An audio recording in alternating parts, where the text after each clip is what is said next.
Jadi begini ya teman-teman semuanya ya. Jadi yang perlu kita pahami kondisi tubuh seseorang. Apakah kondisi tubuhnya bersifat panas? Apakah kondisi tubuhnya bersifat dingin? Apakah penyakitnya bersifat ekses?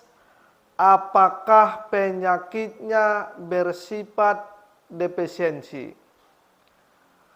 Kondisi tubuh seseorang itu sangat erat kaitannya dengan kondisi metabolisme orang tersebut.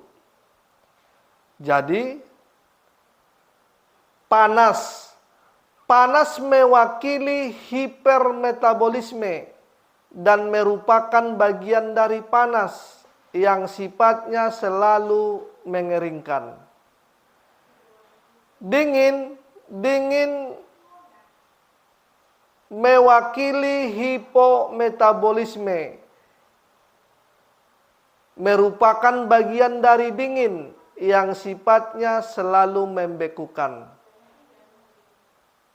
Penyakit ekses muncul disebabkan karena penyumbatan, baik itu penyumbatan darah, penyumbatan cairan, penyumbatan energi, penyumbatan dahak ya atau lendir, penyumbatan makanan.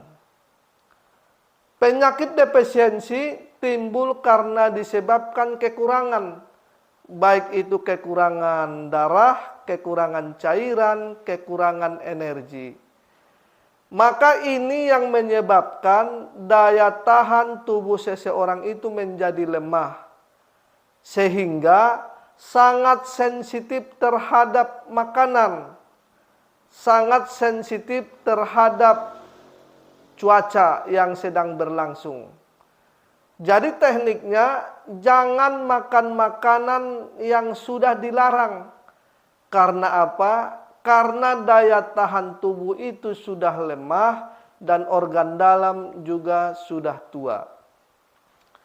Jadi di sini kita akan menggambarkan secara sederhana ya tentang nanti kondisi tubuh seseorang, kemudian karakter tubuh seseorang. Jadi yang dimaksud kondisi tubuh seseorang itu apakah dia itu kekurangan darah, apakah dia itu kekurangan cairan, apakah dia itu kekurangan energi, apakah kekurangan cing atau sering disebut itu kekurangan hormon atau kekurangan saripati. Kemudian apakah tubuhnya itu bersifat panas ataukah tubuhnya bersifat dingin. Dari sini nanti kita akan gambarkan polanya ya. Tapi pola yang ini baru salah satunya. Kemudian nanti kita masih membutuhkan pola-pola yang lain. Untuk mengetahui siapa yang boleh makan sayur-sayuran, buah-buahan, kacang-kacangan, umbi-umbian, biji-bijian. Siapa yang tidak boleh. Kalau boleh itu nanti jumlahnya seberapa. Kalau yang tidak boleh itu jumlahnya seberapa. Kemudian kalau yang tidak boleh itu tidak boleh jangka pendekkah atau jangka menengah atau jangka panjang. Nah, ini nanti bisa kita lihat dari makanan yang tersedia ya. Kemudian dari cuaca yang sedang berlangsung. Kemudian satu lagi bisa kita lihat dari penampakan peta lidahnya. Tetapi kita gambarkan dulu begini. Gejala dan tanda kekurangan darah ya, muka pucat kekuningan, tidak semangat, kepala pusing, mata berkunang-kunang, gelisah, insomnia, sulit tidur, berdebar-debar, kesemutan, kejang otot, kejang kaku. Menstruasi sedikit atau tidak menstruasi. Nah, ini gejala dan tanda kekurangan darah.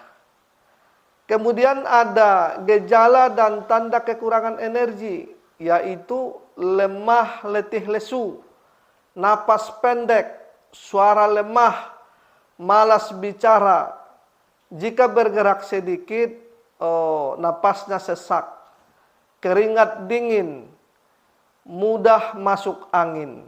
Nah, ini semuanya gejala dan tanda kekurangan energi. Kemudian gejala dan tanda kekurangan cairan, yaitu bibir kering, tenggorokan kering, mulut kering, hidung kering, kulit kering, batuk kering, dada terasa panas, telapak tangan terasa panas, telapak kaki terasa panas, kemudian insomnia, sulit tidur, dan keringat malam. Gejala dan tanda kekurangan hormon atau kekurangan zinc atau sering disebut kekurangan saripati, yaitu penuaan dini, rambut rontok, uban sebelum waktunya, impotensi, prigid, nafsu seksual menurun, mandul, sering keguguran, pinggang pegal, lutut lemah, tulang-tulang terasa lemah, gigi terasa lemah. Nah, ini semua gejala dan tandanya. Kemudian karakter tubuh seseorang itu, apakah itu bersifat panas, apakah itu bersifat dingin. Nah, ini ciri-cirinya ya.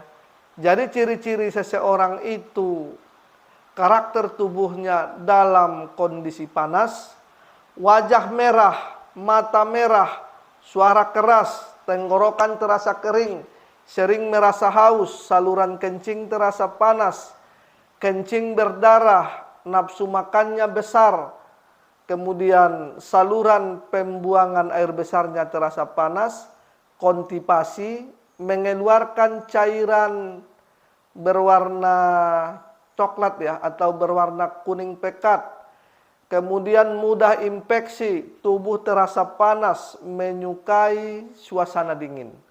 Nah, ini gejala dan ciri khas tubuh seseorang bersifat panas.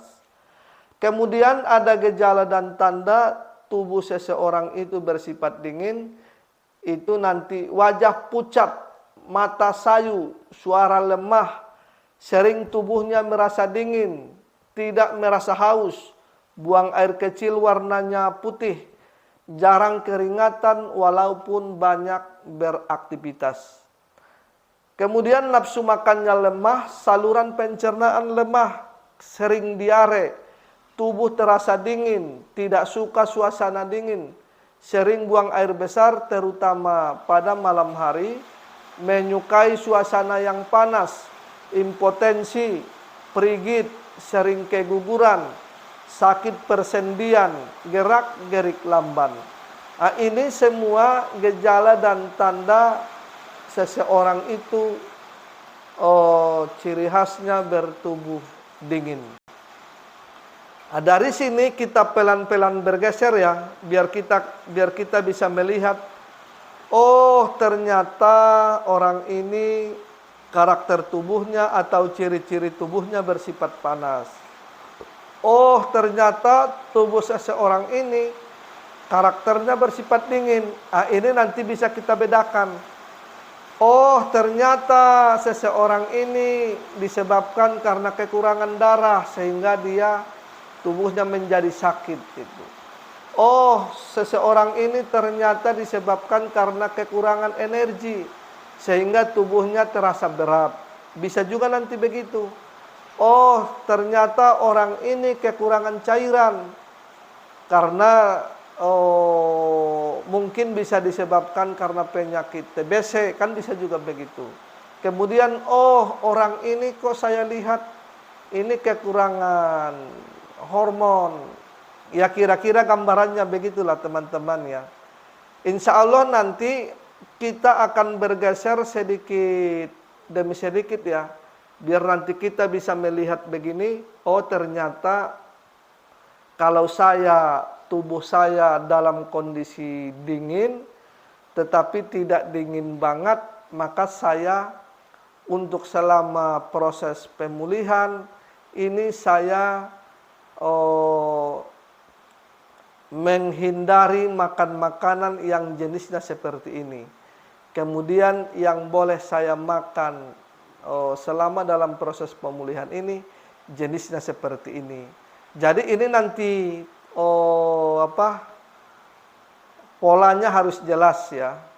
Kemudian kita harus menempatkan sesuatu itu nanti pada tempat yang benar. Kira-kira gambaran sederhananya begitu ya teman-teman. Tapi nanti bisa kita lihat apakah ini nanti bisa masuk atau tidak, ataukah masuk setengah, atau tidak boleh masuk, ataukah jangkanya jangka pendekkah, jangka menengah, atau jangka panjang. Maka ini nanti kita lihat secara holistik ya.